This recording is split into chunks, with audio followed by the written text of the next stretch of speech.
Tahukah saudara bahwa program yang akan Anda saksikan itu bisa ada karena dukungan dari setiap donasi pemirsa seperti Anda.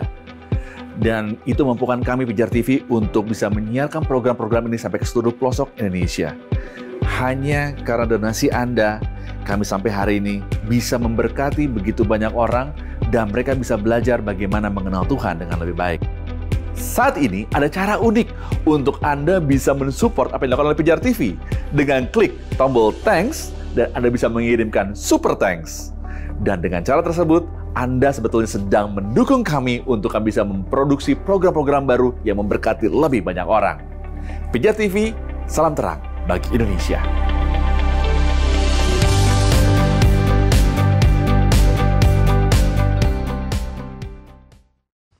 Sebuah pertanyaan.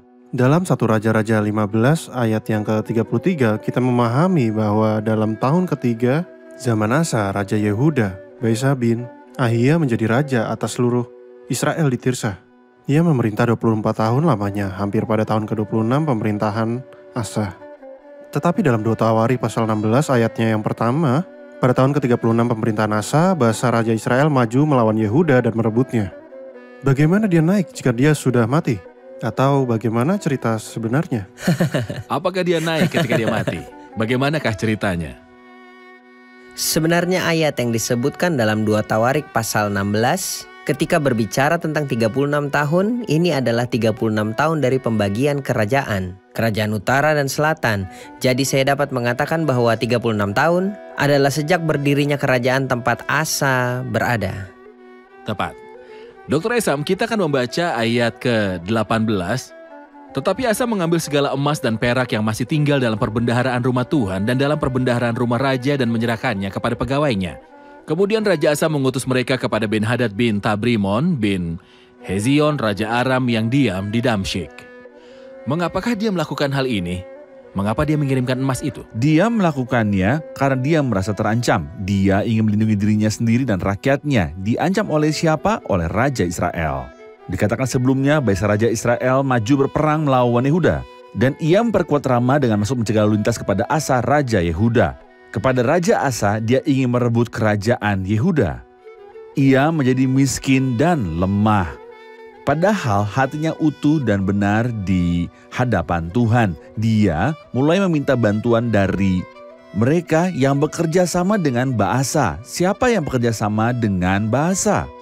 Dia tahu bahwa ada perjanjian antara Ben-Hadad. Dia melanggar perjanjian Dia ingin melanggar perjanjian ini. Jadi sayangnya dia mengirimkan hadiah-hadiah ini kepada Raja Suriah untuk memberitahunya, aku adalah anakmu. Bahkan bahasa yang dia gunakan bukanlah bahasa yang pantas. Ada perjanjian antara aku dan engkau, antara ayahku dan ayahmu. Ini ku kirim emas dan perak kepadamu, marilah. Batalkan perjanjianmu dengan Baasa Raja Israel supaya ia undur daripadaku. Itu berhasil, tetapi kita menganggap ini sebagai kelemahan iman dalam sejarah Asa. Kita tidak lupa bahwa Tuhan yang berbicara tentang keutuhan hati Daud berkata juga, karena Daud telah melakukan apa yang benar di mata Tuhan dan tidak menyimpang dari segala yang diperintahkannya kepadanya seumur hidupnya, kecuali dalam perkara Uria orang Het itu. Tetapi ini tidak menghilangkan keutuhan Daud di hadapan Tuhan, dan ini tidak menghapus keutuhan Asa. Mereka melakukan apa yang benar di mata Tuhan. Karena Tuhan mengingat perbuatan baik yang dilakukannya. Tuhan tidak berfokus pada kesalahan, Tuhan mengutuk dosa. Namun jika seseorang jatuh karena kurangnya iman, tidak masalah dia bisa berdiri kembali. Tuhan melihat dan menilai motifnya. Sempurna. Saudara Amin, ayat 25 berbicara tentang Nadab, anak Yerobeam yang memerintah atas Israel. Saya ingin tahu beberapa informasi tentang dia.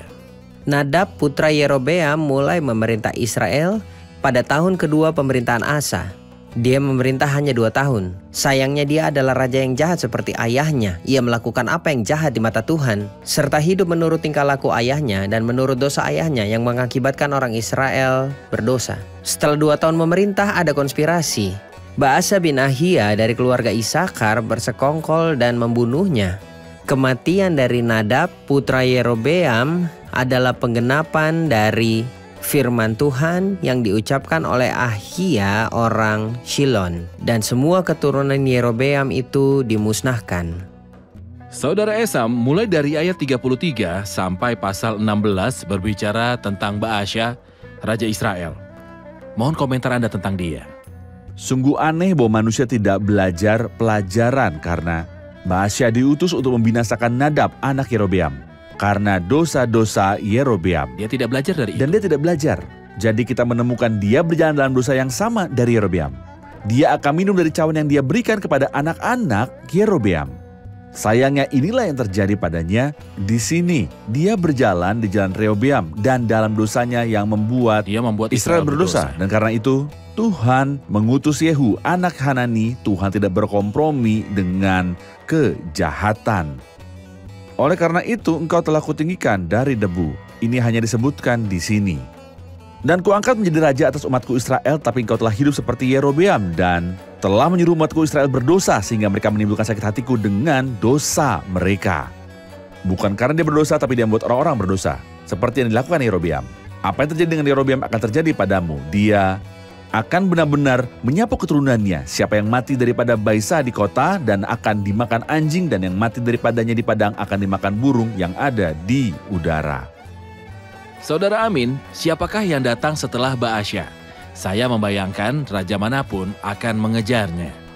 Harus waspada terhadap dosa-dosanya dan juga hukuman Tuhan. Saya ingin tahu siapa yang mengejarnya. Apakah dia berhati-hati? Apakah dia mengikuti jalan Tuhan atau berjalan dalam rantai dosa warisan?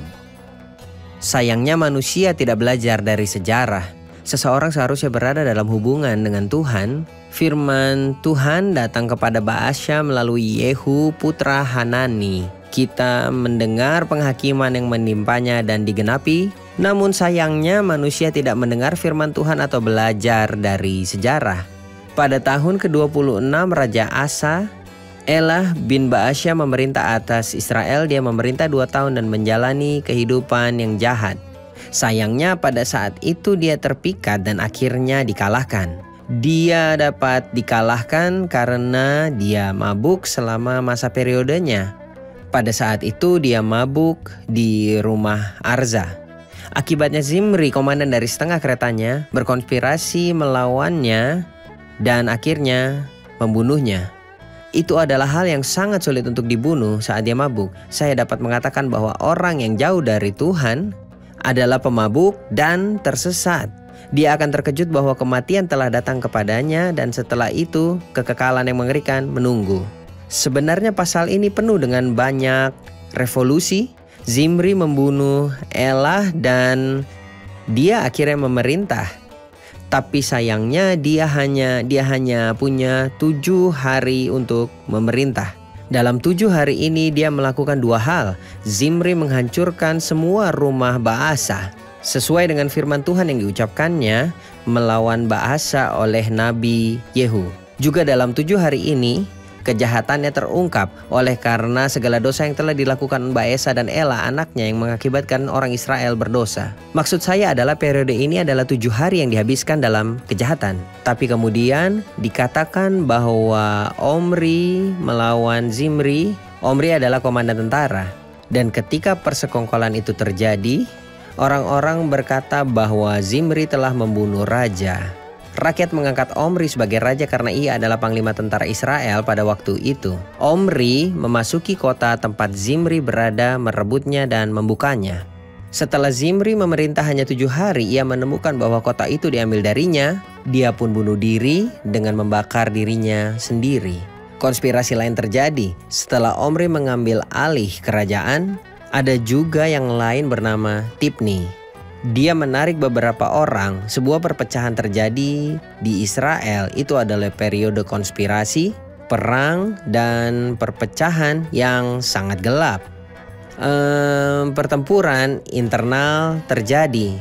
Jadi Tipni dan Omri bergulat bersama. Tetapi orang-orang yang bersama Omri lebih kuat daripada orang-orang yang bersama Tipni. Jadi Omri mengambil kerajaan. Siapakah yang datang setelah itu? Setelah Omri, Ahab, orang jahat itu datang dan menjadi jahat. Dia meletakkan pemujaan Baal di tengah-tengah umat Tuhan. Hal ini mengatakan bahwa jika kita meninggalkan dosa, maka harus menghasilkan buah yang mengerikan sesudahnya. Ahab adalah buah dari dosa kecil yang ditanamkan sejak awal. Sempurna. Sahabat Pijar TV, terima kasih sudah menjadi pemirsa setia program-program Pijar TV. Kami sungguh rindu agar saudara bukan saja diberkati dengan menyaksikan program-program ini, tetapi juga dapat berinteraksi dengan kami untuk berdiskusi dan bahkan didoakan melalui WhatsApp dan telepon yang tertera di layar kaca ini.